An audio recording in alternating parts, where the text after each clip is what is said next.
balance the bullishness of today with an S&P up 2% versus sort of the bearishness that we've been hearing about with yields moving higher, a lot of people commenting on a retesting of those June lows? What do you see as the path forward?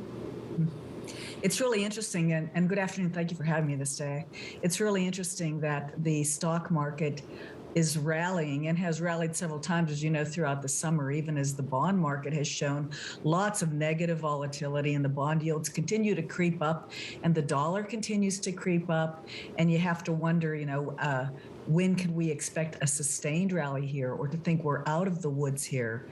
I think it's uncomfortable that the stock market bounces really hard and then comes down, for 3 weeks, and then it decides to bounce up again. I believe there's too much cash sloshing around the sidelines, and we need the stock market to start to pay attention to some of the worries that are out there. Okay, so could we retest, though, the lows that we hit back in June, or no?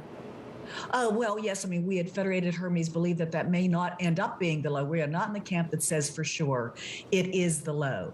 If you could tell me for sure there's not going to be a recession here in the United States, then we might be able to say, okay, maybe 3,500, maybe that could be a low. 3666 is where we were in the middle of June, but definitely that's just a number past which we decided we're going to rally here, which is something that is very common. We saw it in the 70s. I'm likening this to the 70s, strong bull rallies, and then, they crush a big piece of it in just a few weeks, and then the dip buyers come in because they still have lots and lots of cash out there. So I think that's what we're going to be experiencing for a while.